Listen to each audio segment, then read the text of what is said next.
And we are back, and it is time with for the ElseViews with Tom Merritt. Um, and so we each picked something that we've been, just digging over the past while. Um, and I think I'll kick mine off first since um I've loved the show. I've loved the Top Gear boys for a while now. I should say the Grand Tour guys. And the first series finale has concluded, and so why not talk about the Grand Tour? Now, Tom, have you been watching the Grand Tour? No, I've never been a Top Gear fan. And, I watched a little bit of the first episode of the Grand Tour just to see that intro where Jeremy Clarkson and Amazon kind of thumb their noses at the BBC. Hilarious when they're, cooperating on the Good Omen that we just talked about. But that was really funny to see that. But yeah, I have not watched any of this season. Yeah. No, yeah, I've enjoyed it as a Top Gear fan. But I do have problems with the show. They set up replacing their star in a reasonably priced car with Celebrity Brain Crash, where it's basically a joke of, oh, they killed like Jeremy Renner, Army Hammer, and Carol Vorderman in the first episode, and by these different accidents that have happened, and they kept on going. I'm like, it is funny in the moment. I would like to see them actually do this thing, not just it's time for Celebrity Brain Crash and their brain crashed into a mine or something like that. Like it doesn't seem like that would last for continued seasons on. One of the things I do recommend especially for car fans is to watch it with the X-ray on Amazon. I've watched every episode twice. Once just sitting down and watching it, the second time, either watching it on my tablet with the X-ray turned on the whole time, or every 5 seconds moving the mouse to see another tidbit, because there's so many facts that they don't get to say about the car that they'll put in here, or if they use a British word that we don't have in the American language, they'll be like, this is what it means, or stuff like that. And there's a couple times where is Jeremy Clarkson writing these? Because they seem to paint him in the best picture ever and just pick on James May. And you must have approval over him then. Yeah. And it's really cool. The cars are really, really cleverly done. I actually don't mind the American they got for their Stig. It's a guy named Mike Skinner, who's a former NASCAR driver, to do the test drives. And it seriously just makes me wish that they had a star in a car or something like that, because it would be cool to see see them race, see them talk about the cars, especially when we had the not so great season that was this last season of Top Gear and all that. So overall, did you watch the previous season or the most recent season of Top Gear as well?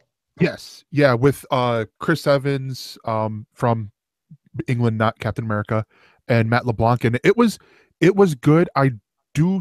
I'm actually really excited for the next season of Top Gear, because I said it when Chris Evans said that he was leaving. I was like, all right, they already have their 3 people they need to host: Matt LeBlanc, Chris Harris, and Rory Reid, who the other 2 were on their BBC 3 Extra Gear. They were the hosts on that.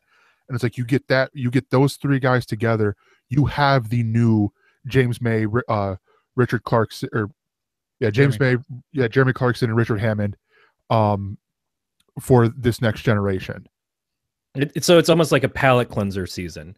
You have to get through the fact that it's not the show that you liked before. It's not the people that you might have been watching it for. You say, all right, I'm gonna check the season out, and you can kvetch all about it for a little while, and then it's like the season follow-up. It's, oh, okay, well, now I'm already used to it not being the same, but maybe I like these guys a little bit more than who was just on there. Yeah.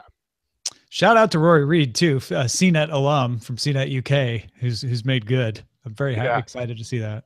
Yeah, those CNET people, they never seem to go anywhere. Some of them. Yeah. Rory's the exception.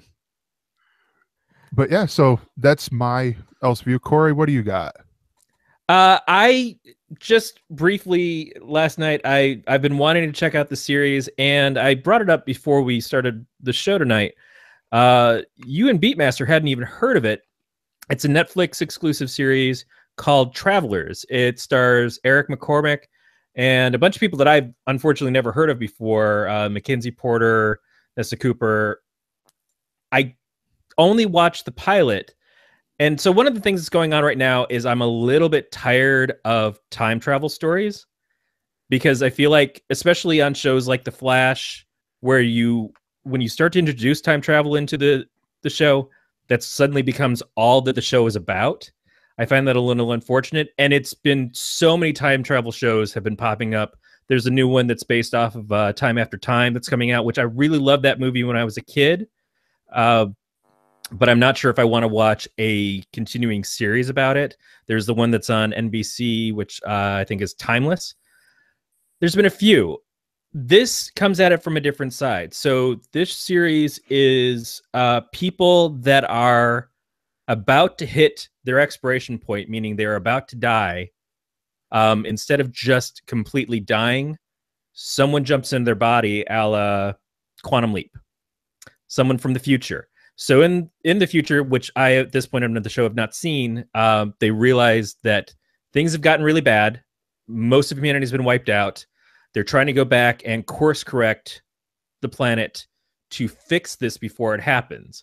So we spend the first hour being introduced to people, seeing them. We get a countdown to about a minute before they die, seeing them fall to the ground, kind of black out for a second, come back up, and there's another person living in their body.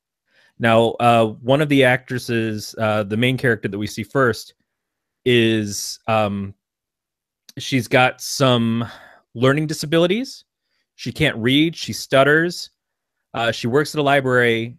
All of a sudden, a person comes in, and all of those things are gone. The counselor that's been working with her realizes that something's wrong. Her doctor realizes something's wrong. They're trying to figure it out. She's talking about her life like, oh, well, I work at a library. I'm a librarian and I do this and everything.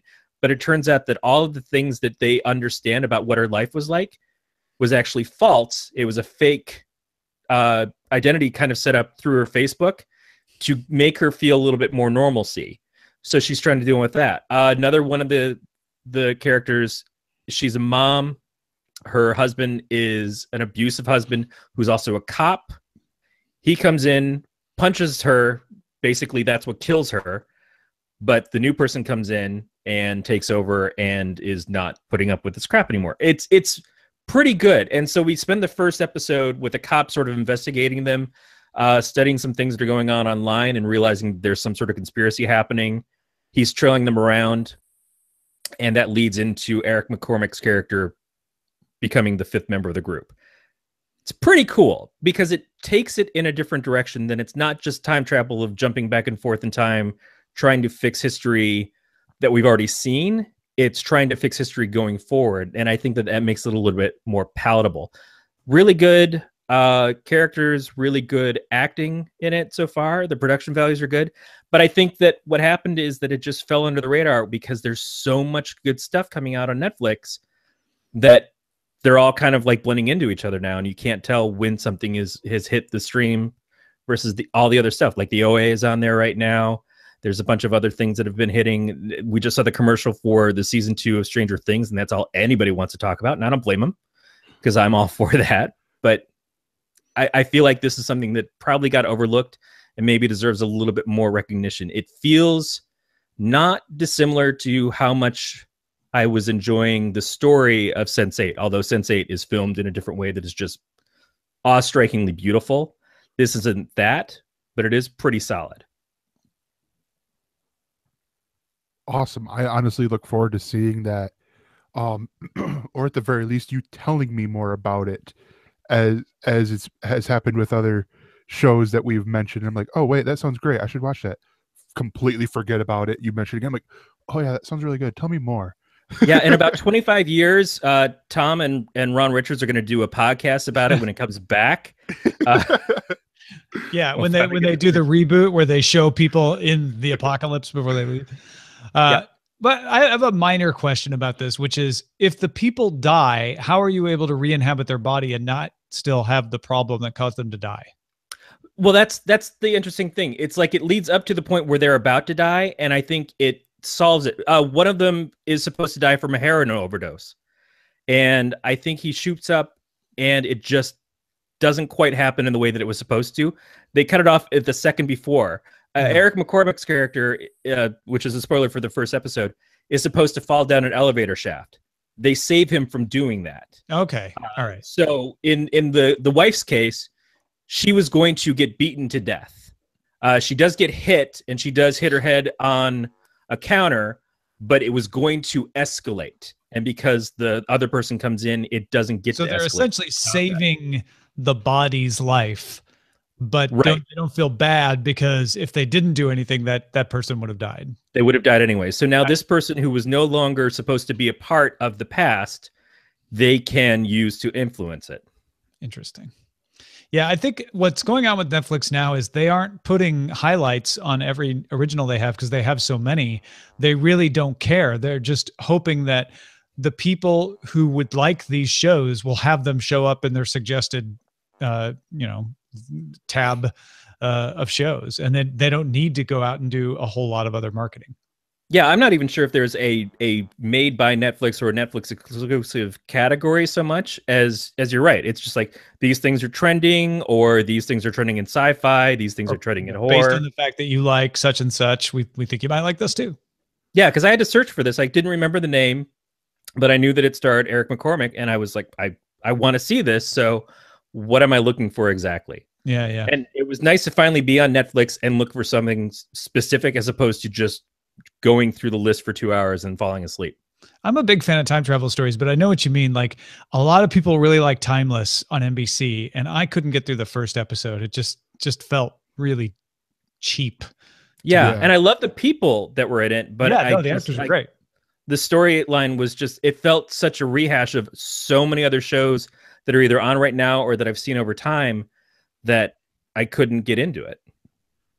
Yeah, I think with Timeless, I got through the first 3 episodes, and it was like, okay, if I really wanted this, I can get the time travel episodes in Doctor Who, or the other, or the Flash, and have or not Flash, Legends of Tomorrow actually, and get check off more of my likes than these actors and actresses that I do find that I do like watching and all that stuff, and continuing on that way. Yeah, it felt really safe to me, which, I mean, it's a pilot. And I always say pilots are a bad example, probably the worst example of whether or not you're going to like a show. For sure. But it just, at that point in time, I already knew that it was a long shot. Yeah. So Tom, you have a TV show here that I think me and Corey have both seen, but it's The Expanse. So how far are you? The season premiere? Is that how? Yeah, so season 2 of The Expanse came back this past week, and it is a science fiction show based on a series of books by James S.A. Corey. James S.A. Corey is actually a team of Daniel Abraham and Ty Frank. I am a huge fan of the books. Babylon's Ashes is the latest that just came out in December. So this pick of mine is for the books and the television show. And you decide which one you want to get into first. I can't tell you could go wrong either way. The books are fantastic. They introduce you to this whole world and these characters, but the television show really capitalizes on that world and those strong characters that James S.A. Corey built and turns it into a compelling TV show that stands on its own.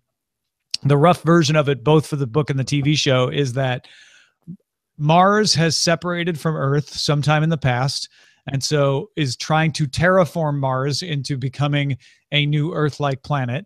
The Earth is run by the United Nations now. It's a unified planet, and there are a ton of colonies and mining stations and research stations in the asteroid belt, as well as some of the smaller moons, like the moons of Saturn and Jupiter.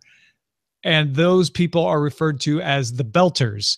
The Belters are essentially under the thumb of either Mars or Earth or both. And because they grow up in these low gravity situations, in a place where you have to be very careful about conserving air and conserving water, they have a culture that is distinct from Earth and Mars. The people tend to be a little taller and a little skinnier because of the low gravity. They have their own language that is a melange of several Earth languages, and they all sort of hate Earth and Mars, particularly Earth. So there's a loose association called the Outer Planets Alliance, the OPA, which is run by a guy who's actually from Earth named Fred Johnson. And at the beginning of season 1, an incident happens that sorts of ignites all these tensions between the Earth, Mars, and the OPA. And the suspicion is that someone's trying to start a war here. And in season 2, after an incident on one of the asteroids with this blue gunk that was killing people, we discover a little more about what's going on and who's behind it. And so I hear it often described as Game of Thrones meets Battlestar Galactica, because it's got this political element that's very Game of Thrones-like, but it's got this living in space element with a very true to what it would actually be like to live in space element that's very Battlestar Galactica. No, yeah. One of the big things that I enjoyed, because I got into it when it was on Netflix, and then got almost all the way done. Like, I think I was on episode 6, and then I just forgot about it, and then re-caught up on it on Amazon Prime. Was the sound. Like, they do this super accurate thing of, if the camera is out in space, you hear nothing, or it is very muffled and all that. And I'm like, wait, my speakers work. Wait, oh, yeah. That's the one. Like, one of the things I caught on to, and I'm like, sold. Watching more. Well, one of the things I loved about the books, and they carried this through in the TV show, is that James S.A. Corey, particularly Ty Frank, I think, tried to say, we're not going to invent warp drive. We're not going to invent anything that you couldn't do based on the scientific knowledge we have today. So it's going to take a long time to go from one place to another. And a lot of the stuff in the book talks about how having a battle in space is quite different, because nothing ever stops, right? There's no wind resistance to make something stop. So when you shoot a railgun, those bullets just keep going, and they don't fall anywhere. They just keep going in a straight line. And when you're moving around in high G, it's going to be hard on your body when you try to outmaneuver someone and take evasive maneuvers. And so if there is a sort of invented technology, it's the drugs that get pumped into you by the chairs and the ships to help you deal with all of those high G forces. Yeah. And the fact that there's a populace that has sort of been bred to be better at that. Yeah. I like the fact that it sort of reminds me of half-elves from Dungeons & Dragons, except they form their own society, essentially, because half-elves are they're just on the cusp of either humans or elves. But if they had all gathered and built something together, then maybe they would have been a more successful race. Yeah. And that's what the Belters sound like. If the wizards and the elves and the humans had all used the half-elves to build a bunch of space stations. Had used them to build their castles to keep it within the fantasy. Yeah. Now, Tom, you've been a fan of the books for a while. Yeah, we were lucky enough on Sword and Laser to interview Ty and Daniel right before the second book came out. So I read Leviathan Wakes, the first in the series, right before we did that interview, and I loved it. And then I've been reading them as they came out ever since. And you had a similar luck with Man in the High Castle, where it was a book series that you really liked, and all of a sudden they made a TV series for it. Yeah, I can't claim I read The Man in the High Castle when it came out in the 60s because I wasn't alive yet, but it was a book that I actually discovered because I was taking a film class at the University of Illinois, and we read Blade Runner, and in the reading material for the course, there was I can't remember if it was a journal article or just a newspaper article, but it was something we'd been assigned to read about Blade Runner and the book by Philip K. Dick, Do Androids Dream of Electric Sheep, which mentioned The Man in the High Castle. And so I went and I checked it out of the library and read it and loved it. And it's my favorite book. When someone asks me what my favorite book is, it's usually what I recommend, because it's about what happened if Germany and Japan had won World War II. And it's also got the typical Philip K. Dick paranoia and an interesting weaving of plots. So I was really excited when Amazon did the pilot of that. And yeah, that seems to have turned into a pretty successful show in its own right. And it's even going well beyond what Philip K. Dick had written in the book.